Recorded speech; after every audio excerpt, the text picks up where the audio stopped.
Hoja de Ruta es presentado por Gama. Sin ti no hay nosotros. Este, y en un momento determinado, bueno, termina la entrevista y la cosa y tal. No una entrevista, es que mandaron un mensaje. Ok. Y entonces termina la cosa y la cámara quedó grabando. Entonces ellos siguieron ahí hablando. Y después pasa el tiempo y me llama Avi y me dice, te necesito que veas esto. Entonces fui a verlo y aparecen ellos dos hablando peste de Chávez. Franceschi y y Aristóbulo. No, peste, no sé qué vaina, este tipo que se cree, que no sé qué. Aquí está la secuela. Histórico. Está la secuela de eso. Esto se está grabando también. Así es. Pues, Ese cuento va a quedar ahí. Eso va a quedar ahí. Hoja de ruta.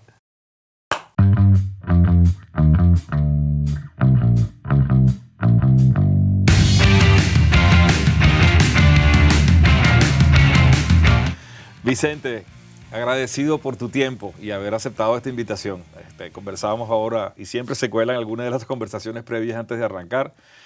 Vicente Díaz, esto no hace falta más presentación y eso además no es mi papel, eso después queda allí. Esto es una, como te comentaba, esto es una experiencia nueva que llamamos Hoja de Ruta.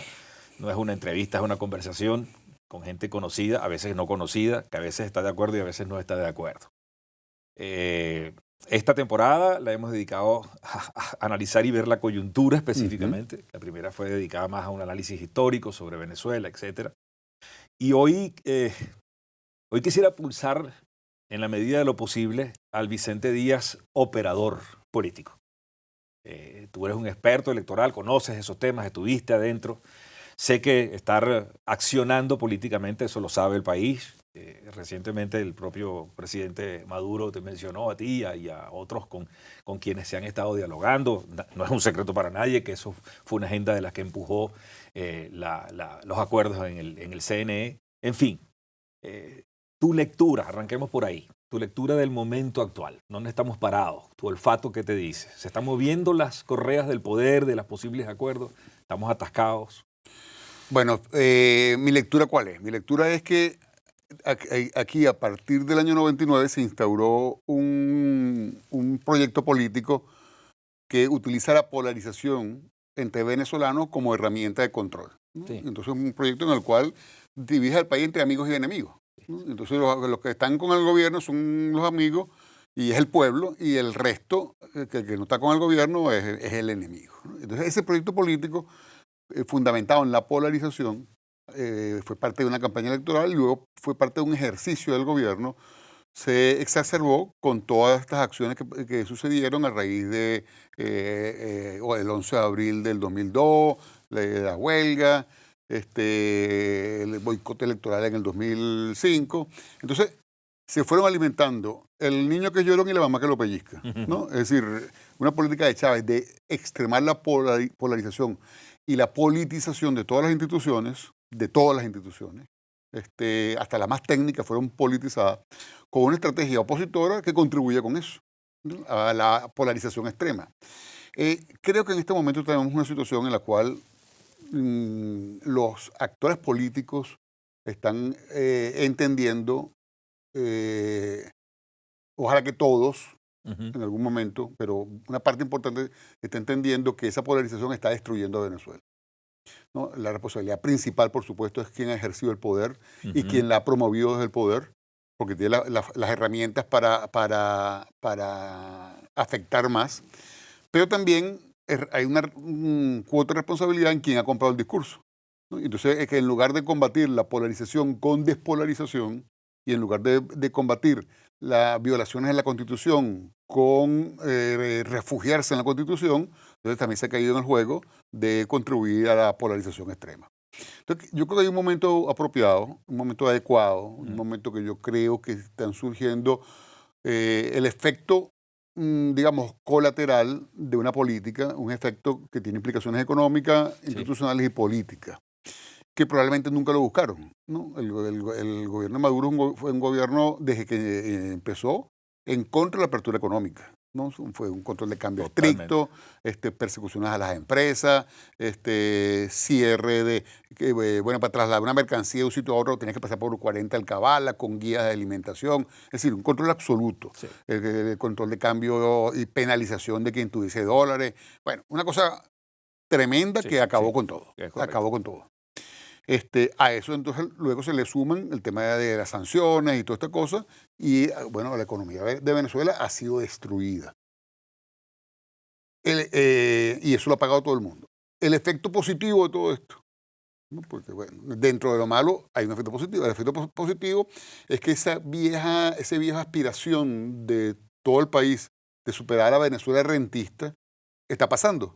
Está Sí, pasando por la vía de los hechos. sí, sí. Porque es que no hay rentismo. Destruimos la renta. Porque es que se acabó la renta. O destruyeron la renta. ¿Entiendes? mejor Entonces, dicho. si no hay renta que vas a distribuir, ¿cómo vas a usar la renta como fines clientelares? No puedes. Ujú. Entonces, por la vía por la vía de los hechos, desde el punto de vista económico, está surgiendo, hay como una especie de espíritu de reemprendimiento empresarial con independencia del mundo político, ¿no? Bueno, el mundo político anda por un lado y los que necesitamos sobrevivir y vivir, necesitamos producir de alguna manera. Entonces creo que eso está generando una superación del rentismo. Del punto de vista político, estrictamente político, creo que también está teniendo un efecto. Y el efecto es que se ha construido un país que no le sirve a nadie. ¿Entiendes? No le sirve a nadie. Es cierto, el gobierno está en el poder y ellos tienen una política de resistencia. Ellos van a resistir y resistir en el poder. Y bueno, probablemente puedan resistir o no, yo no lo sé. Lo que sé es que esa política de resistencia y esa política de sacarlos a como de lugar, quienes la propician no la sufren, ¿no? La sufre es el que no la propicia, la víctima, el ciudadano a pie, Sí. el empresario que le quitan la empresa, el periodista que lo persiguen, el medio de comunicación que se ve amenazado permanentemente, la señora que no le llega el gas a su casa, el tipo que no tiene internet para trabajar. Entonces, en las víctimas de esa política de polarización extrema que generó Chávez y que en algún momento compró también sectores de la oposición, bueno, es la gente. Y creo que se está imponiendo una visión alternativa. Visión alternativa que, por ejemplo, para ponértelo en concreto, Sí. cuando estamos en el proceso de negociación bueno, yo estuve en el de República Dominicana, en lo que se han hecho en Venezuela, en el de Oslo, Barbados, pero por ejemplo en el de Oslo, Barbados. Los 5 negociadores de la oposición, que fuimos en representación de la Asamblea Nacional teníamos una misma visión, que era la visión de que había que construir un acuerdo. Correcto. Y que es un acuerdo que tenía que ser incluyente porque el chavismo existe y va a seguir existiendo. Entonces no es que yo cierro los ojos y deseo que se vaya y entonces desaparece. No, eso no funciona así. Como lo han intentado desde el chavismo, que han intentado acá con la oposición y no han podido. Desaparecerla y no lo van a poder hacer. Entonces, el reconocimiento que es una realidad ha puesto, pero en ese momento en Barbados, para terminar ese cuento, Sí. Había sectores que estaban en contra de eso. Es más, pensaban que las negociaciones impedían la salida del gobierno. Sí, el desplazamiento suma 0. Y todavía hay gente que dice, no, es que Maduro negocia para ganar tiempo. ¿Pero cuál ganar tiempo? Si es que él está en el poder. Porque si tú dices una amenaza inminente de que alguien lo va a tumbar o algo, tú dices, bueno, está ganando tiempo. Pero es que no tiene ninguna amenaza inminente. Qué bueno que lo dice, tal cual. Porque es que es así. Bueno, hay gente que no le gusta oírlo, sí le gusta oír, pero es que es la realidad. Sí, entonces, que hoy en día, o esa negociación en Barbados fue afectada profundamente por sectores de la propia oposición que no la querían, ¿no? Y que la bombardearon. Y por sectores de los Estados Unidos, una política un poco esquizofrénica en los Estados Unidos, donde la Casa Blanca tenía una posición y el Departamento de Estado tenía otra. Y entonces, bueno, también bombardeo de esa negociación. Y del lado del gobierno, que nunca han querido acuerdo, siempre quieren negociación. Por eso ellos se llenan la boca de que quieren negociación y que vamos a negociar. Pero a la hora de la chiquita, a la hora de llegar a los acuerdos concretos, entonces, bueno, dicen, no, pero que así no puede ser. ¿No? Yo creo que los empresarios lo han vivido cuántas mesas de negociación no se han montado con los empresarios para discutir cosas. Así es. Y al final, a la hora de aterrizar cosas concretas, entonces, bueno, no, porque seguimos con la misma política autoritaria y de control absoluto de todo. Entonces, yo creo que hoy en día hay una oportunidad. Hay una oportunidad porque creo que casi todo el mundo está en la misma página. En la misma página de que esta situación que tenemos no debe seguir así. Y creo que hay una disposición, ojalá que sea así y ojalá que se materialice de todas las partes, tanto de oposición como de gobierno, de transitar de verdad por un camino que ayude a superar la crisis de Venezuela. Eso no quiere decir que se logre. Sí. No, pero por lo menos el hecho de que haya una cierta disposición que uno percibe real puede abonar el camino, ¿no? Porque es que en otros momentos de negociación lo que ha pasado es que el gobierno la utiliza para hacer show político, ¿no? Sí. Entonces, bueno, y tal, y decir que ellos son dialogantes, que ellos son demócratas, sí, porque conversan con la oposición y que no sé qué cosa, pero en la realidad de los hechos lo que la utilizan es para presentar una imagen ante el mundo de pluralista. Por eso es que la de Barbados probablemente fue una de las que más avanzó, porque fue de bajo perfil. Fue muy bajo perfil, no había periodistas, no había cancilleres, fue una negociación de bajo perfil, donde eran 5 de un lado, 5 del otro, los noruegos en el medio, en sitios muy discretos, que nadie sabía dónde eran, con una agenda que era pública, porque es la misma agenda de siempre, la agenda de la democratización del país. Correcto. Y del relanzamiento económico, no hay ninguna otra agenda, que es la misma que sigue vigente. O sea, Venezuela necesita volver a la democracia, volver a la Constitución, reconstruir sus instituciones y relanzarse económicamente. Totalmente. Entonces, bueno, esa es la agenda, no hay ninguna otra agenda. Y creo que, y me parece que hay sectores que están empujando en esa dirección. Ojalá que eso se cristalice. Has hecho un extenso, pero creo que muy acertado y además muy sincero análisis. De hecho, comentar cosas que pueden sonar duras, pero que son la realidad en todos los procesos de altos y agudos conflictos. Siempre hay partes que no les interesa en ese momento que se cuaje un acuerdo. Estamos grabando esto justo un día después de la asamblea de Fedecámara, que ha sido muy polémica por la presencia de la vicepresidencia de la República, Delcy Rodríguez, allí. Mencionaste a los actores económicos en algún momento también de tu intervención como alguien que tiene que decir forzosamente, y más ante las evidencias de una liberación, entre comillas, por lo menos por primera vez en décadas tenemos libertad de poner precio y libertad de cambio. Solamente eso ha creado casi que un milagro de recuperación en algunas áreas de la economía, pero sabemos muy bien los empresarios que eso está extraordinariamente lejos de un milagro económico. Si no resolvemos el meollo político no va a salir adelante. Pero me gustaría tu lectura porque siento, al menos esa es mi opinión, porque además lo conozco directamente, que esta movida de la institución de Fedecámara, que no es nueva, creo que no es sino la consecuencia de lo que ya se venía haciendo, la presencia de alto gobierno allí. Y creo que el país a veces no lo entiende y no lo culpo. No es una movida autónoma, no, egoísta, si se quiere, solo por los intereses de económicos. ¿Cómo lo percibes tú y cómo sientes que fueron los mensajes? ¿Cuál es el mensaje que tú recoges de ese encuentro? Que esto va a salir la semana que viene, pero ya va a tener 7 días. ¿Y qué lectura le das a ese evento y cómo se está moviendo el sector económico en este entorno? Fíjate, Jorge, primero que nada, que los empresarios persigan sus intereses económicos es lo que le corresponde. Es correcto, estamos de acuerdo. Coño, un empresario que no persigue sus intereses económicos, que se retire, que se dedique a otra cosa, ¿no? Que monte una ONG, no, tiene que perseguir sus intereses económicos. Ahora, lo que pasa es que esos intereses económicos son generadores de bienestar, porque generan empleo, porque generan mercado, porque generan producción, porque generan inversión. La ganancia, el que se mete empresario, no se mete a empresario para ser rico, porque no creo que quiera ser rico, obviamente que quiere ser rico, y los que son ricos quieren tener más plata, eso me parece que está bien. Pero ese no es el problema, porque tú ves a empresarios que tienen 80 años, 85 años, que tú dices, bueno, pero señor, ¿para qué se...? Bueno, ese es como el sacerdote, eso es una vocación. Es una vocación. Es como el escritor. ¿Entiendes? Que bueno, termina sus días escribiendo. Es como hay cuentos de pintores que después sufrían reumatismo y artritis, entonces se mandaban a amarrar pinceles en las manos para seguir pintando, porque eso es una vocación. Entonces el empresario tiene que perseguir su vocación, y yo lo aplaudo, y por eso es que no funcionan los regímenes marxistas, porque quitan al empresario y ponen un empleado.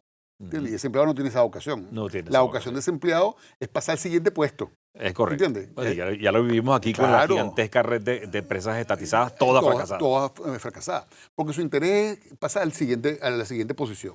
El interés del empresario ese es su proyecto de vida. Es correcto. Entonces, claro, yo no critico al empresario que persiga sus intereses, porque creo que sus intereses generan bienestar. Ahora, también yo creo que el gremio no es un partido político. Entonces, yo tampoco creo en gremios, el gremio qué sé yo, de los médicos, convertido en un partido político. No, tiene que defender los intereses de los médicos. Sí. Y el de los estudiantes, el de los estudiantes, el de los empresarios, los estudiantes. Lo que pasa es que para que en Venezuela se ejerza la libertad de empresa y se impulse de verdad la economía, se requiere modificaciones de las instituciones. Es correcto. ¿Entiendes? Tú necesitas separación de poderes. Hoy un alcalde se mete con un empresario en cualquier sitio y el empresario no tiene a quién acudir. No, estamos completamente indefensos. Está desamparado. Completamente desamparado. En una situación de indefensión. Entonces, ¿qué pasa? Bueno, hace falta tribunales que funcionen. Pues si los jueces de ahí los pone el PSU y el alcalde del PSU, entonces, bueno, ¿qué va a pasar? Cuando el empresario reclame, llama al jefe del PSU y le dice, no, olvídate de eso. Entonces, eso entonces es una pelea de la institución. La institución también tiene que pelear, no como partido político, pero sí por sus intereses de que en Venezuela haya un respeto a la Constitución, la separación de poderes, lo que establece el marco jurídico. Correcto. ¿Y cómo interpreto yo esa reunión que menciona, la de Fede Cámaras, que yo saludo el encuentro? Bueno, hay dos lecturas, ¿no? Hay dos lecturas y yo voy a decir la mía, ¿no? Que no es ninguna de las dos. Hay la lectura de que el gobierno reconoce por fin que la empresa privada la necesita. Ese cuento de que ser rico es malo, de que la empresa privada lo que te hace es que yo me acuerdo que Chávez decía, la propiedad privada es mala, porque la propiedad privada lo que te hace es que te priva a ti. Le priva a alguien de lo suyo de agua que está aquí, ¿entiendes? Si es propiedad colectiva, lo compartimos los dos. Sí. Pero si yo lo agarro y es privado, entonces ya tú no lo tienes. Entonces ese cuento... Es un concepto errado por completo. Absolutamente, ¿entiendes? Pero eso, y creo que era una manipulación, simplemente. Sin duda alguna. Entonces creo que eso, hay una lectura que dice, oye, esta gente del gobierno está entendiendo que eso no funciona así y que eso es un fracaso y que ha llevado al país a la destrucción. Y entonces, bueno, es una forma de que el gobierno va a la empresa privada y le dice, mira, lo que veníamos haciendo no es, ¿entiendes? No es, porque yo voy a decir algo que a lo mejor me equivoco, pero creo que usualmente en las asambleas de Cámara siempre se ha invitado a las personas que están en el poder. Siempre, desde toda la vida. De toda la vida. Otra cosa es que vayan. Otra cosa es que vayan. Desde que llegó Chávez al poder, creo que no fue ninguna o fue una. Ayer sacábamos la cuenta, una sola. Ajá. El año creo que 99, recién ganadas las elecciones. Ajá. Entonces, claro, porque es que Escoba Nueva barre bien. Entonces, siempre hay interés que te da en la buena con todo el mundo. Y también a lo mejor el Fede Cámaras después asumió una política más de partido que de gremio, ¿no? Pero bueno, sin entrar en esa polémica, el que vayan las personas que están en el poder a encontrarse con que son marxistas, que creen, tienen un modelo ideológico, están en los estatutos de ese partido, que son marxistas-leninistas y todas estas cosas, y creen entonces en la propiedad colectiva y en el socialismo y en todo eso que ha fracasado en el mundo entero. Sí. Entonces, que vayan allá, bueno, alguien de su propio lado puede decirle, bueno, ¿y entonces? Ustedes están entregando las banderas. Estamos entregando las banderas y estamos traicionando el legado de Chávez y tal. Y eso me imagino que será una polémica ya adentro a muerte. Una que no vemos, pero seguramente. No, pero eso la hay, seguro. Claro, escribe lo que eso lo hay. Y del lado opositor, que las polémicas son públicas, ¿no? Sí. Bueno, porque son públicas, entonces de Twitter y la cosa y tal. Entonces le caen encima a Fede Cámara y que se arrodilló Fede Cámara frente al gobierno porque están buscando enchufarse y prebendas y tal. Porque ambas son respuestas de una visión polarizada de la política, correcto, que es lo que yo te decía antes. Tu comentario inicial, que además es una receta clásica. Recomiendo ver la serie esta de Valga la Cuña de Netflix de cómo convertirse en tirano. Esa es una receta, una de las primeras recetas clásicas. Así es. Divide la población, polariza. Así es. Y tú reinas. Exactamente. Y nos hemos dejado arrastrar por esa evidente política una y otra vez. Que, por cierto, ya vamos a hablar de eso porque siento que pareciera que estamos de nuevo tendiendo a polarizarnos, a menos que tú observes lo contrario. Bueno, entonces te dije esas dos visiones que son polarizadas. Yo te voy a decir la lectura que yo doy. La lectura que yo quiero hacer de esto es que la forma de enfrentar la polarización es despolarizando. Tú no enfrentas la polarización con otra polarización, porque justamente estás cayendo en el terreno que te han querido llevar. Entonces, no, yo enfrento la polarización con despolarización. Yo enfrento la violación de la Constitución con Constitución. Yo no puedo, él viola la Constitución, entonces como él la violó, yo la voy a violar. Porque él es malandro, entonces yo también soy malandro. No, porque entonces el sustrato ético y mi bandera de cambio pierde sentido. Porque si lo que voy a hacer es parecerme al otro, entonces, ¿para qué estoy en esto? Alguien me decía esta mañana, de tanta polémica que ha causado esto, que a tu adversario o enemigo hay que sacarlo a bailar para que todo el mundo se dé cuenta que no sabe bailar. Está bueno, ¿sabes? Me pareció genial, porque eso fue lo que yo creo que sucedió. Está bueno. El mensaje del presidente de Fedecámara fue tan distinto, que además estaban abiertas todas las cámaras allí. Cuidado si no se dieron cuenta que cometieron un error garrafal en permitir que ese mensaje llegara hasta el último rincón del país a través de las cámaras de Venezolana de Televisión y que luego viéramos a la vicepresidenta hablar de exactamente lo mismo. Está claramente, para mí está claro quién es el futuro, dónde está el futuro y dónde está el pasado. Entonces, claro, que digo yo, esto para mí son señales de ese proceso de aprendizaje que está teniendo el país. Eso es bueno que me lo comentes. De aprendizaje que está teniendo el país, que es un aprendizaje tormentoso, doloroso, difícil de transitar, que no sé si será rápido o será lento, pero yo creo que si el país no termina de transitar esa senda difícil, más fácil es decir, yo no me hablo y tal, y eso es lo más sencillo. Sí, preservo la dignidad pura, intacta, y ahí te va a quedar toda tu vida. Porque eso no tiene costo. Correcto. Eso no tiene costo. Sí. Entonces dicen, no, porque tú eres muy coherente, tú nunca has cambiado tu posición y tal. Bueno, el extremo de la coherencia es la no evolución, ¿no? Correcto, te quedas en el mismo sitio. No, es la no evolución. Entonces, la gente, quien no evoluciona es porque está aferrado a dogmas, ¿no? Bueno, yo tengo una creencia y eso es un dogma de fe. Sí. Bueno, yo no puedo modificar mi dogma de fe. En política eso es terrible. No, sí, bueno, y si yo creo en Dios, bueno, tengo que creer en Dios hoy, mañana y siempre, me vaya bien o me vaya mal. Sí. Porque es un dogma de fe. Correcto. Eso no es un análisis racional que yo hago si Dios existe o no existe. No, yo creo en eso y punto. Entonces, tú no puedes asumir tu conducta en el mundo terrenal con dogmas de fe, porque terminas entonces monta una secta, monta una cosa que se afinca en posiciones de esta naturaleza y hazlo así. Y hay gente que hace política de esa manera en el mundo entero, por cierto. Sí, cómo no. Se ha puesto de moda otra vez. Sí, claro. Que, por cierto, estamos en una situación complicada a nivel mundial, porque estamos en un proceso de polarización tremendo. Lo que no nos imaginábamos nunca, por ejemplo, en Estados Unidos. Jamás. Que es que una horda de gente, no digo horda para ser despectivo, sino para hacer el símil de lo que se vio en televisión. En su digamos, acepción más legítima. Eso es una horda. Sí.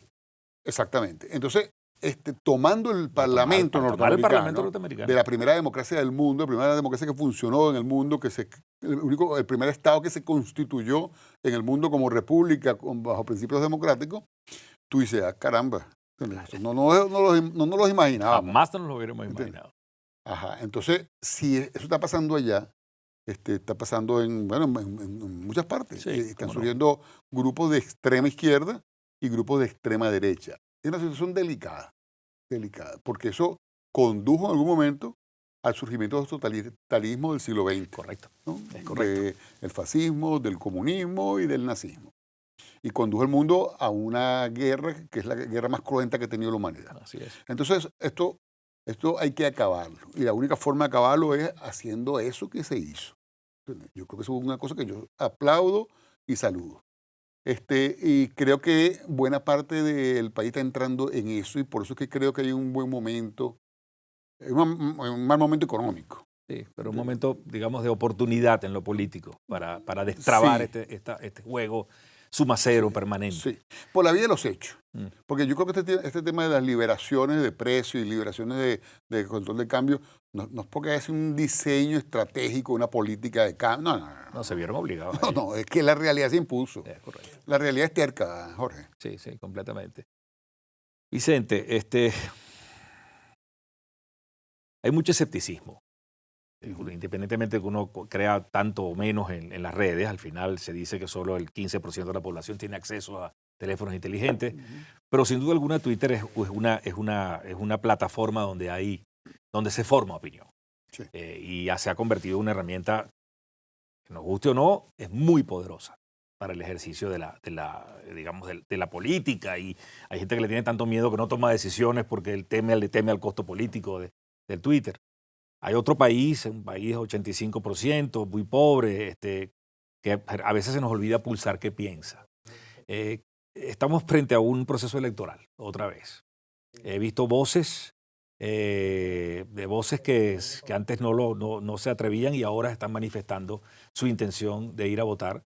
Y además creo que se está conformando una propuesta alrededor del voto, no de todos, como tú dices, sino de una parte importante de los actores opositores, entendiendo que no es ingenuo, sino que es un ejercicio poderosísimo de protesta si se usa bien. ¿Cómo observas ese proceso?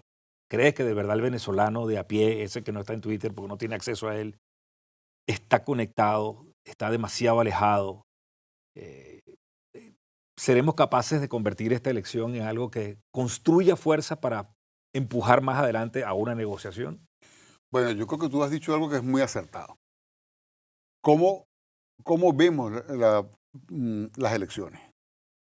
Las elecciones las puedes ver de diferentes maneras y con diferentes estrategias. Yo creo que la forma acertada de ver las elecciones, estas elecciones y cualquier elección, pero estas en particular, es como tú lo dijiste, que verla desde el punto de vista de acumulación de fuerza y de reconstrucción de partidos. Mira, en el mundo entero, la mayor parte de la gente no quiere saber política. La gente está en su vida, el pintor pintando, el que le gusta cocinar cocinando, sí. El que es albañil pegando su bloque. Dicen que los suizos les preguntan y el 80% de la gente no sabe ni cómo se llama el presidente. Exactamente. Porque o el primer ministro. Porque es la realidad. Sabe. Bueno, yo me acuerdo que antes tú no sabías cómo se llaman los generales. Los generales de la Fuerza Armada. Ahora sabes cómo se llama este general y el otro general. Bueno, por esta visión un poco militarista que se ha impuesto en Venezuela. Entonces, yo cuando estaba en el CNE, yo decía, es que el CNE que el país necesita es el CNE en el cual nadie sepa quiénes son los rectores. Sí, como un buen árbitro. Cuando el arbitraje es bueno, nadie ve al árbitro. Exactamente. Entonces, cuando el árbitro es protagonista, entonces poliniza en el juego y se convierte en un actor político. Entonces, yo creo que el mejor gobierno es el gobierno que deja que la sociedad funcione. Entonces, yo creo que las elecciones sirven para ir reconstruyendo una conexión con el ciudadano, porque el ciudadano, en el momento que es más propenso para escuchar el mensaje político, es el momento cercano a la elección. Es correcto. O sea, yo normalmente no quiero saber nada de que me hablen de política. Pero si tengo que tomar la decisión de ir a votar o no, y si voy a votar, saber por cuál opción voy a votar, en ese momento, bueno, déjame escuchar porque vienen las elecciones. Sí. Entonces estoy más abierto, más propenso a escuchar el mensaje político. Entonces, el momento electoral es un buen momento porque es cuando la audiencia renuente a la política, estamos propensos al mensaje político. Eso en primer lugar. En segundo lugar, es una oportunidad para reconstruir tu maquinaria y tu músculo político. Porque nuestros partidos son partidos que nacieron para hacer política dentro del Estado. No nacieron para hacer política en contra del Estado. Hacer política contra el Estado es una política siempre insurreccional, ¿no? Porque, bueno, ¿cómo hago política fuera del Estado si no es para tumbar ese Estado o para cambiar ese Estado? Sí. Es una política insurreccional. Hay partidos que se construyeron así. En la época de los 60 y 70, los partidos de la izquierda radical funcionaron para hacer política fuera del Estado. Correcto. Insurreccional. Insurreccional, y bueno, tenían armas y cosas, y tecnología clandestina. Por cierto, que me permito hacer un breve comentario, que además lo conversé con Gabriel Ponte en algunas Fueron los protagonistas. Correcto. Una de las cosas que tenían claro quienes estaban en esa política era que tú intentabas insurreccionalmente desplazar al Estado. Pero si te capturaban tenías que pagar las consecuencias. Sí, claro. Y ellos estaban claritos con eso, además, sí, ¿no? Claro. A veces, lo asumían. Y lo digo porque a veces en esta pelea que hemos tenido durante tantos años se nos olvida. Cuando tú asumes esa política, tú tienes dos opciones. O tú ganas y digamos, depones el Estado, pero si no ganas, tienes consecuencias. Claro. Pero a eso se le suma un gobierno que, como es hipersensible a la crítica y que no acepta la disidencia, entonces convierte cualquiera en, bueno, está haciendo política contra el Estado. ¿Entiendes? Mentira. Sí, claro. Que estás protestando, que estás peleando, que estás protestando. Ejerciendo sus derechos políticos. No, pero como a mí no me gusta, entonces lo catalogo de enemigo, ¿no? Y entonces, lo meto preso y tal, ¿no? Porque ahí está ese muchacho periodista Roland Carreño, preso. ¿Por qué? ¿Por qué? ¿Cuáles son las armas que tenía Ronald Carreño? No me chupo el dedo aquí. O sea, todo el que se represente un verdadero peligro político lo van a etiquetar de terrorista. Freddy Guevara estaba manejando su carro tranquilamente. Si tú estás en una política insurreccional, tú estás en la clandestinidad, porque tú sabes que te están persiguiendo o te van a perseguir en cualquier momento. Él estaba en su carro, ¿entiendes? Yo me he reunido con él en varias oportunidades antes de esto. ¿Y de qué hablábamos? Oye, de la necesidad de la unidad opositora, la necesidad de impulsar una política de negociación que tuviese posibilidades de lograr los objetivos que se proponía, de esas cosas. Y hay que, por cierto, rescatar, no es la primera vez que lo digo públicamente, la coherencia, la templanza con la que Freddy grabó en ese momento tan duro. Muy valiente. Muy valiente, donde además llamó a sostener la ruta. A sostenerla. De acuerdo, la necesidad de acuerdos. No, él no dijo fue que esto me está pasando, está demostrando que con estos tipos no se puede. No, y ese mismo día Juan Guaidó también dijo lo propio. Entonces yo lo que digo con esto es que efectivamente nuestros partidos se constituyeron para hacer política dentro del Estado, porque no saben hacer política fuera del Estado. No son partidos insurreccionales. Eso requiere una cultura, una tecnología, una preparación, y dispuesto a... Aparte que nunca han funcionado. No, esa es otra cosa. Tú puedes intentarlo, pero eso no ha funcionado. Ni a Chávez le funcionó, por cierto. No, ni a Chávez funcionó. Creo que ha funcionado, según recuerde yo, a los nicaragüenses que tumbaron a Somoza. Sí. Y al Partido Comunista Chino, que luego de una guerra prolongada logró desplazar del gobierno al Kuomintang, ¿no? Okay. De resto, todas las experiencias de estos han fracasado en el mundo entero. Entonces, ¿qué digo yo? Que el momento electoral es un momento para que los partidos se reconstituyan y se reencuentren con su forma de ser, con su cultura, y que le den oportunidad a sus militantes de reencontrarse con la gente. Pero luego, Jorge, y cierro con esto. Bueno, después de estas elecciones vienen unas elecciones presidenciales. Que el gobierno dice que son el 2024, sí, y que hay sectores de la oposición que dicen que tienen que ser antes. Está bien. Vienen unas elecciones presidenciales. Cuando vengan, pero vienen. Dicho eso, entonces, yo tengo necesidad de un candidato único, necesidad de mejores garantías democráticas y electorales que las que tengo. Correcto. Pero necesidad de tener votos. Apoyo, votos reales. Reencontrarme con la gente. Correcto. Y para eso esto es una buena oportunidad de reconectarte. Y necesito maquinaria electoral. Entonces esto te sirve para eso. Y luego, si ganas unas gobernaciones y unas alcaldías, estás en mejor posición competitiva frente a una elección presidencial que si no las haces. Entonces yo creo que la participación electoral dentro de una visión estratégica es indispensable. Y una última cosa, a pesar de que dije que cerraba con lo anterior, porque no quiero que se me vaya al tintero, es que la ruta que ha funcionado en Venezuela para crecer y fortalecerse es la ruta electoral. Cuando la oposición ha abandonado la ruta electoral, no nos va bien. Le va muy mal, muy mal. Entonces, la ruta que creó a Juan Guaidó, por ejemplo, lo puso allí. Bueno, él fue electo diputado en unas elecciones parlamentarias con un CNE 4-1. Con un CNE 4-1. Hoy tenemos un CNE mejor. Y además fue una pelea titánica por las plazas por donde salió Juan electo como diputado en la Guaira. Que siempre había ganado el chavismo. Correcto. Siempre lo había ganado el chavismo. Una batalla titánica. Y siempre la había ganado. Y la ganó. Ajá, entonces, pero eso le dio a él la oportunidad, entonces, después de ser presidente de la Asamblea Nacional. Y bueno, y unos países lo reconocieron como presidente electo y todo. Ese es otro capítulo. Claro. Pero lo cierto es que fue por la vía electoral. Y fue con la tarjeta de la Mesa de la Unidad. Ahora logramos rescatar la tarjeta de la Mesa de la Unidad como parte de estos procesos de conversación y de conversaciones. Ajá, logramos un CNE mejor que el que teníamos. Y yo digo que es de los mejores que hemos tenido en los últimos 20 años. Recuerdo que lo has comentado. Ajá, pero aparte de eso, hemos logrado, se lograron los indultos del año pasado. Freddy Guevara estaba metido en una embajada porque estaba perseguido. Bueno, se logró su salida. Bueno, que ahora lo agarraron. ¿Por qué lo agarran?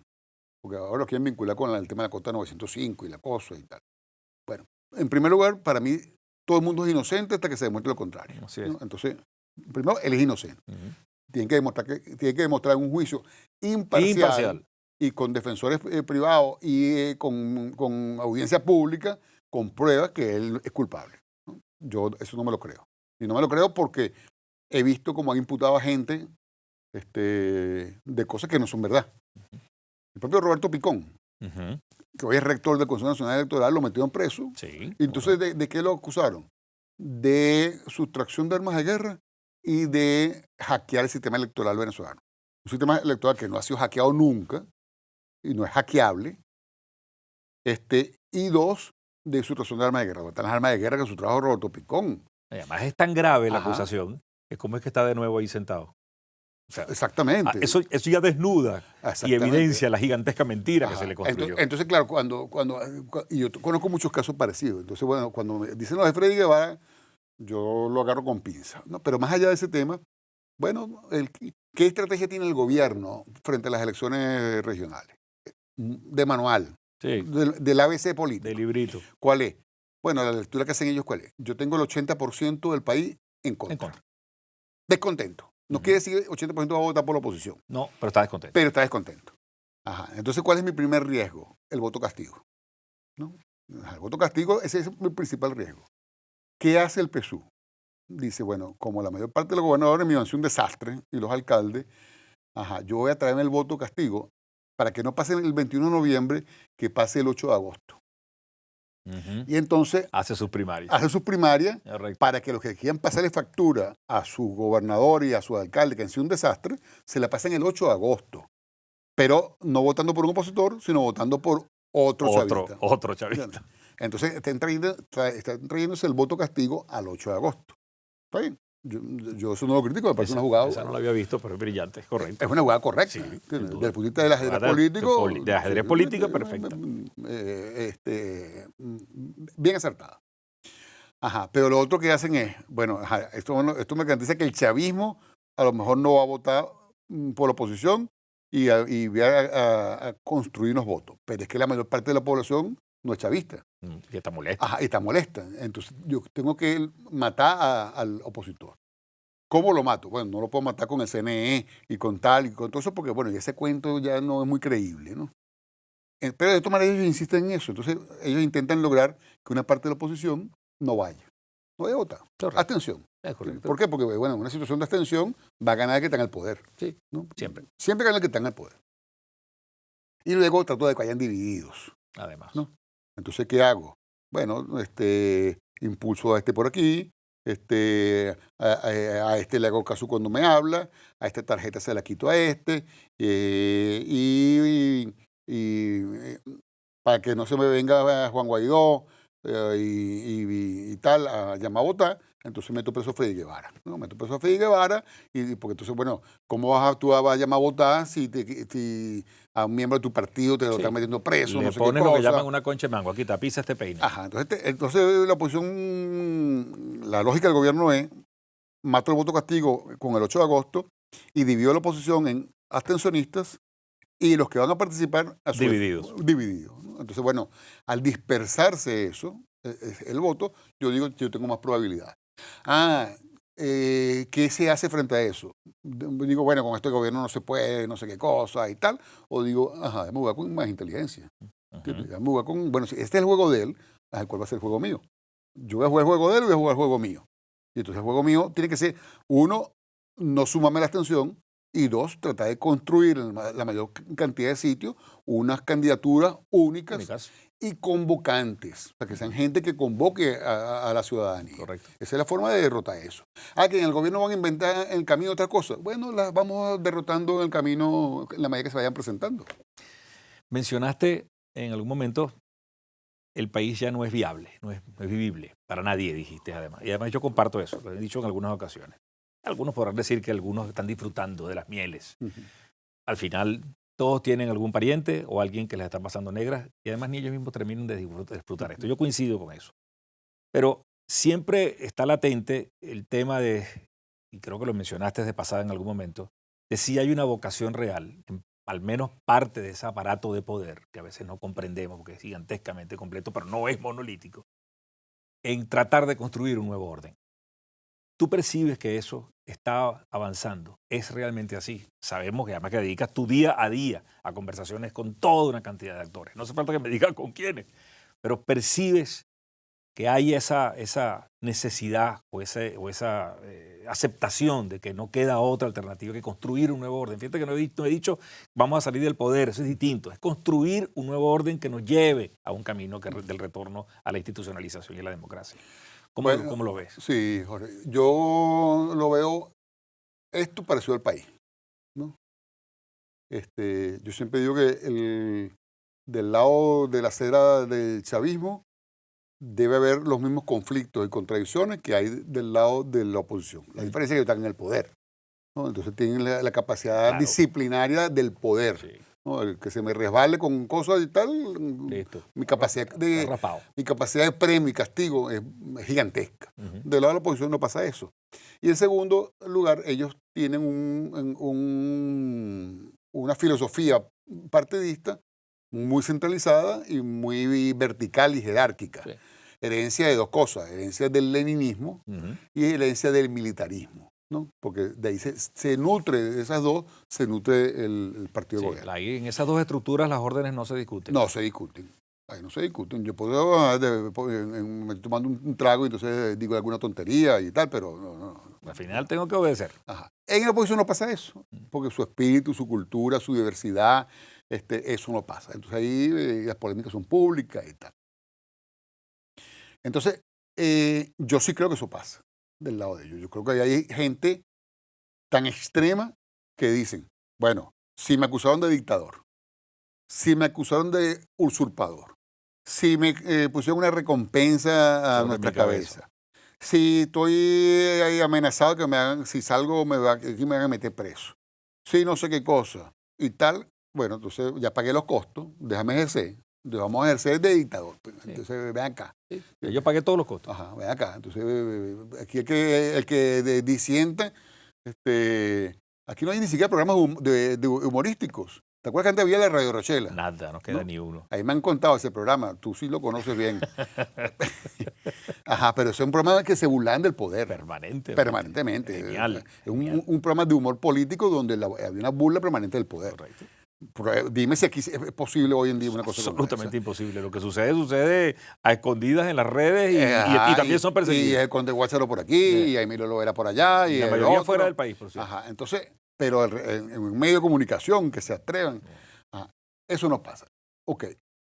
Pero todavía hay programas de opinión, bueno, donde va todo el mundo. Sí, ¿no? Y donde hay crítica. Y a veces van y llaman, y Conatel llama y dice, mira, yo no quiero que entrevistes a porque hay una vocación autoritaria.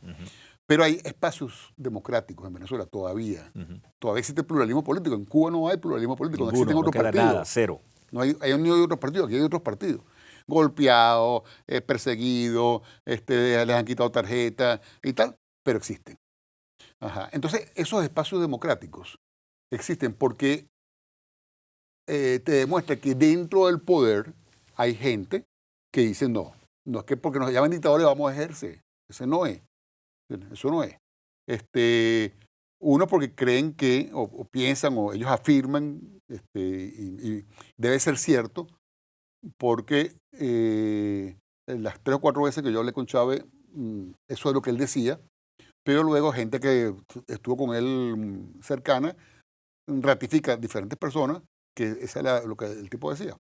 Él decía, nosotros vamos a tratar de no perder, pero si perdemos, entregamos. Decía. La única evidencia de que eso podría haber sido cierto es cuando perdieron la reforma de la Constitución. Es correcto. ¿No? La perdieron. Y la reconocieron.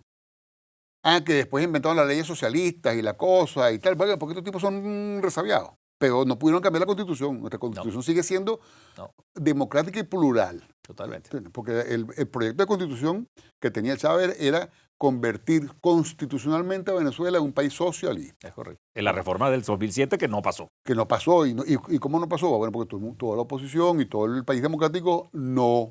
Y se paró firme y usó el voto para pararla. Y la paró y el tipo va a reconocer. Y luego en el 2015, bueno, los tipos perdieron la asamblea. Perdieron la asamblea, el poder más importante. Bueno, ellos tenían los otros poderes y con el TCJ anularon la asamblea. Todo eso es verdad, pero perdieron la asamblea. Perdieron la asamblea. Y esa asamblea generó al Juan Guaidó y generó a la presidencia de Julio Borges, de Henry Ramos, donde hubo conflictos. Claro, ¿no? Hubo conflictos de poder importantes. Claro. Yo creo que la asamblea debió haber hecho una gestión diferente. Sí. Pero la opinión mía sobre este tema se la comento y la he comentado siempre en privado a los decisores. A los actores de ese momento y a los que están allí. Ajá. Pero lo que sí es cierto es que el poder del voto logró los cambios. Entonces sale alguien diciendo, bueno, pero es que si voto y ganamos, nos quitan el poder y no dejan gobernar. Bueno, daremos esa pelea cuando se presente el caso. Cuando se presente el caso de que le quite. Bueno, entonces ese gobernador al que le está quitando competencia, que salga a manifestar y que convoque a sus electores y a sus ciudadanos a pelear por sus derechos. Pero que lo que no podemos decir es. Entregarnos de antemano. Como me van a robar, entonces bueno, no, se lo regalo, lo dejo. ¿no? Sí. Entonces yo creo que estamos reencontrándonos con la visión de la política que permitió el crecimiento de la oposición desde el año 2006 hasta el 2015. Nosotros tuvimos un crecimiento en cada elección, la oposición fue ganando espacio. Y en cada elección el chavismo fue perdiendo espacio. Si esa es la ruta que nos ha dado resultado, ¿por qué la abandonamos? Hay que ratificarla. Entonces creo que el momento electoral que se está viviendo, un momento interesante, porque yo creo que, Jorge, tú que estás más metido en ese mundo que yo, creo que sabes o percibes, ratifícamelo, que hoy los que no son dirigentes políticos están mucho más propensos a la participación que inclusive muchos dirigentes políticos. Sí, yo lo sé. Te lo ratifico total y abiertamente. Que se han dado cuenta de que ese otro camino por ahí no era. Y no lo siento solamente entre mis colegas empresarios, sino familiares, empleados, los muchachos del negocio. Quieren dar la batalla. No es que estén convencidos que van a ganar, pero no se van a dejar, vencer sin dar la batalla, sin dar esa lucha. Porque no saben hacer otra cosa. Exactamente. Y por cierto, era lo mismo que percibía, no en todos, pero sí sobre todo en nuestras barriadas y en los sectores más vulnerables en el 2018. Pero no hablemos de eso. Al final no se votó. Se nos ha ido el tiempo y estamos ya terminando. Solemos terminar con 3 preguntas que siempre son las mismas para respuestas rápidas, con las primeras ideas que te vengan a la mente. De alguna forma ya has paseado por algunas de ellas. Si tuvieras que elegir algún elemento, algún hecho reciente que te haga sentir optimista sobre el futuro de Venezuela, ¿cuál sería? Un hecho reciente. Mira, yo te diría que la designación de este nuevo CNE. Sí, coincides con lo que han comentado algunas otras personas. Porque yo creo que la designación de este nuevo CNE es la primera vez que logramos un CNE. Primero, que haya 2 figuras opositoras del calibre de Enrique Márquez y de Roberto Picón. Enrique Márquez fue el representante político de la unidad frente al CNE durante 12 años aproximadamente. Si alguien sabe del tema político institucional ilegal es Enrique Márquez. Y Roberto Picón fue el gran representante técnico electoral, porque él es informático de las más altas calificaciones del país, en los procesos electorales. Él encabezaba inclusive una ONG llamada Ojo Electoral y el Observatorio Electoral Venezolano, y era el responsable de toda la parte técnica. Fue el que representó a la oposición en todas las auditorías y fue el gerente operativo del comando de campaña del 2015. 2015. Entonces, por primera vez tenemos gente con ese calibre, ¿no? Yo tuve 9 años en un CNE, primero no tenía las credenciales de ellos, pero aparte de eso, en minusvalía era absoluta. uno. En minusvalía absoluta. Entonces yo propuse, creo que fueron 19 o 20 juicios administrativos a Chávez por violación de las normas. Pregúntame cuántos se aprobaron. Absolutamente ninguno. Una vez yo tuve una discusión con Chávez frente a las puertas del CNE sobre eso, que él me decía, bueno, si tú dices que yo violo la norma, ¿por qué no me sancionan? Y yo le digo, bueno, porque mis compañeras aquí... ¿Por qué no me paran? No la votan, pues. Aquí, no la votan. Entonces yo creo que ese hecho y el que se haya logrado que no haya un espantavotos, porque a lo mejor podían ponerse a estos dos rectores y ponernos ahí una figura que sea un espantavotos, ¿no? O sea, que dicen, bueno, no, chicos, no. No, ellos accedieron que fuese un CNE y ese CNE convocó a la Unión Europea. Luego de 14 años se convoca a la Unión Europea a que venga en calidad de misión de observación electoral, que eso obliga a cumplir con ciertos estándares internacionales. Entonces yo creo que ese hecho es un hecho que me hace tener a mí la ilusión de que podemos empezar a transitar un camino diferente. Hay otros hechos como el de la presencia, la reunión misma de Fede Cámara, donde los empresarios mueven un paso y el gobierno mueve otro paso. Yo digo, saliendo de la polarización de que si los empresarios se arrodillaron o el gobierno se... Fíjate, por cierto, riesgo de que se alargue unos minutos más de esto, después me regañan. Delcy Rodríguez, yo estaba allí presente, se dedicó a insultar políticamente a su principal adversario, ¿okay? Que ya sabemos quién es fundamentalmente, esto que llamamos el interinato. Yo pensaba que no iba a dejar de mencionar los eventos del pasado como el 2001-2002 con Carmona. No mencionó nada al respecto. Creo que a veces también prejuzgamos demasiado el que decimos perdió la oportunidad de haber hecho un discurso distinto, pero allá también están pasando cosas. Sí, claro. Y todos sabemos que estos conflictos entre polarizaciones que se detestaban empiezan a dar algunas muestras que en la generalidad no percibe, pero son algunas demostraciones de que, mira, estoy dispuesto a algo. Cuidado, creo que la historia está todavía en pleno desarrollo. Una palabra o una frase que defina a tu juicio el momento actual. Bueno, yo creo que la palabra que define el momento actual es la palabra que ha definido el momento actual casi que en toda la historia de Venezuela. Incertidumbre. O sea, yo no creo que haya aquí, nunca ha habido un nunca país... estamos seguros plenamente. La otra palabra que define el momento actual, a mi modo de ver, es tormento para el ciudadano. ¿Entiendes? El ciudadano no tiene acceso a gas, tiene problemas de acceso a las vacunas, tiene acceso al suministro eléctrico, servicios públicos, trasladarte, echar gasolina. Las cosas más cotidianas en el mundo entero en Venezuela son un drama. Entonces yo creo que hay incertidumbre y hay tormento. Pero creo que la unidad de tormento más incertidumbre me hace pensar a mí que puede haber una palabra que nos recargue las energías, que es esperanza. ¿Esperanza por qué? Porque este país no se rinde. Este país es resabiado. Este país no se rinde. Nosotros no nos rendimos. A mí me molesta mucho, y digo molesta porque esa es la palabra, los voceros que se empeñan en decir que la sociedad venezolana ya está entregada, sepultada. Eso no es verdad. No. Está muy lejos de ser cierto. Aún el que está pelando, por decirlo de forma muy popular, está esperando el momento. Y en eso somos. La palabra que utilizaste fue resabiado. Sí, resabiado. Esos somos los venezolanos. Sí. Esta pregunta es presentada por Gama. Sin ti no hay nosotros. Y finalmente, con el corazón en la mano, ¿cómo ves el futuro de Venezuela? ¿Cómo lo aprecias? Bueno, chicos, yo estoy en Venezuela. Y te digo esto porque